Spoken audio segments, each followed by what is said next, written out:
এতিয়া কোনো বিবাদ নাই তাৰমানে সকলো কংগ্ৰেছ কৰ্মীয়ে সত্যবাদৰ বিৰোধিতা কৰিছে কাৰণ এইকাৰণে কৰিছে তেওঁ এতিয়া 4টা দল বাগৰিলে আৰু যেতিয়াই তেওঁ টিকট লাগে তেতিয়াই কংগ্ৰেছৰ প্ৰেমত পৰে আহি কংগ্ৰেছ ভাল যদি কংগ্ৰেছ ইমানেই ভাল ইমান দিনে বিজেপি নেগুলো কিয় ধৰি আছিলে তেওঁ লাজ নালাগে অকল টিকট বিচাৰি গ'লে কংগ্ৰেছ ভাল কোনো মূল্যৰ বিনিময়ত আমি সত্যবাদ কলিতাত আমি আহিব নিদিওঁ কমল বস্তুটো খাটাং ক্লিনিক কৰিব পাৰে আমি কি পাছে পাছে কেনেকৈ যাম কমলপুৰত আমি জইন কৰিব নেকি কোনো মন্দ কোনো ব্লক কোনো নিদিয়ে সকলোৱে জানে আমি বেৰিয়া বুলি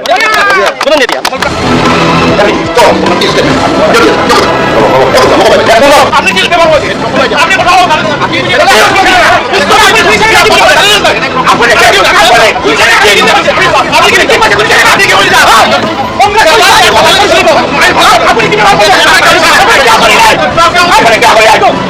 এতিয়া সত্যবোধ কলিতা ক'ত সোমাব কৈছে জানো তেওঁ অসমত কিমান দল আছে এই গতিকে আমাৰ ইয়ালৈ কোনে কিয় মানুহ পঠাই দিছে মই নাজানো আজি এটা ভাল আমি পৰিৱেশত এখন সংবাদমেল কৰিছিলোঁ ইয়াতে এতিয়া এইবিলাক কোনে দিছে তাৰে মই তদন্তটো দাবী কৰিম আৰু কমলপুৰ বুলি কৈছে এতিয়া আপুনি কেনেকৈ আপোনালোকৰ চাগে আইডেণ্টিফাই কৰা নাই আই কাৰ্ড চোৱা নাই এনেই কোনোবাই আহি পেলাই এটা আমাৰ ইয়াতে বিজেপিৰ এইবিলাক হ'ব পাৰে এদিন আহিছিল নহয় ইয়াতে মহিলাখিনি আহিছিলে আৰু এদিন আহিছিলে গৌৰৱ গগৈ কিবা মন লাগে বুলি ক'বলৈ দুগৰাকী মহিলা এই গতিকে এনেকুৱা কোনোবা আজি হ'ব পাৰে তেওঁলোকে যাতে আমাৰ মূল ইছ্যু আছিলে আজি এই যে নাগৰিকত্বটো 2024লৈকে দিব বিচাৰিছে এই কথাটো তল পেলাবলৈ এনেকুৱা এটা স্ক্ৰিপ্ট বিজেপি দলে পঠাব পাৰে এই নিউজটো কোন হয় মই কংগ্ৰেছ বুলি ক'বই নোৱাৰোঁ নহ'ব পাৰে মোৰ মানে সন্দেহ হৈছে কাৰণ কংগ্ৰেছী মানুহ হ'লে এইটোতো ক'লোঁ ইমান মানে কম বুদ্ধিয়ক মানুহ কংগ্ৰেছত আছে বুলি মোৰ বিশ্বাস নহয় লেভেলত বাধ্যতামূলক সত্যবাদ কথা ওপৰৰ পৰা নিচিনা কথা হ'ল আমি যিখিনি নেতাৰ তলত কাম কৰি আছিলোঁ সেইখিনি নেতাই বহুত খৰচ পাতি কৰিছে বা গ্ৰাছৰুট লেভেলত উন্নয়নমূলক কাম কৰিছে তেখেতে আমাৰ হিচাপত টিকেট পাব লাগে আমাৰ পৰা কমলপুৰ যেনে মন্ত্ৰীপদত টিকেট পাব লাগে আমাৰ কমলপুৰ মন্ত্ৰী আছিল নাই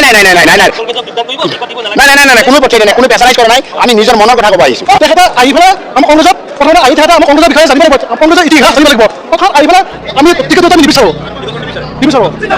আমি সত্যব্ৰত কলিতাদেৱৰ যোগদানত আমাৰ এই কংগ্ৰেছ কৰ্মীসকলৰ বিৰোধিতা আছে আজি সেই কথাটো খবৰ কাৰণে সকলোৱে আহিছে যিহেতু যোৱা সময়ত সত্যব্ৰত কলিতাদেৱে কংগ্ৰেছ দলৰ কৰ্মীসকলৰ ওপৰত অত্যাচাৰ চলাই আহিছে কংগ্ৰেছ দলৰ কাৰ্যালয় তেখেতে জ্বলাই দিছে আজি তেখেতে নিৰ্লজ্জভাৱে কংগ্ৰেছৰ ওচৰত আত্মসমৰ্পণ কৰিব বিচাৰিছে আমাৰ কংগ্ৰেছ দলৰ গ্ৰাছৰুট লেভেলৰ কৰ্মীসকলে কৈছে যে সত্যব্ৰত কলিতাক আমাক নালাগে আমাৰ লগত যথেষ্ট শক্তিশালী নেতৃত্ব আছে কংগ্ৰেছ দলত নেতাৰ অভাৱ নাই আৰু কংগ্ৰেছ দলৰ প্ৰত্যেকগৰাকী নেতাই কমলপুৰ সমষ্টিত কংগ্ৰেছ দলক জয়যুক্ত কৰাৰ কাৰণে যথেষ্ট সেইকাৰণে এই সকলো কংগ্ৰেছ কৰ্মীৰ এটাই কথা কংগ্ৰেছ জিন্দাবাদ আজিতো যিখন কাজিয়া হৈছে এইটো এটা আৰম্ভণি it is just the beginning আৰু কেইদিনমানৰ পিছত চাব তেওঁলোকৰ ইয়াতকৈ অধিক এই সেইটো হোৱা নাই বৰপেটা জিলাৰ পৰা পঞ্চায়ত ইলেকশ্যনত গৌৰৱ গগৈ আহিব নালাগে বুলি ৰাজ্যিক সভাপতি প্ৰচাৰ কৰিব আহিব নালাগে বুলি বৰপেটা জিলা কংগ্ৰেছৰ এখন চিঠি আমি দেখিছিলোঁ গতিকে যিটো কংগ্ৰেছৰ এখন জিলা সমিতিৰ ৰাজ্যিক সভাপতি লেই চেই কৰে সেইটো দলত কি আছে গতিকে সেইটো দলৰ মূল স্পিৰিটটো হৈছে কাজিয়া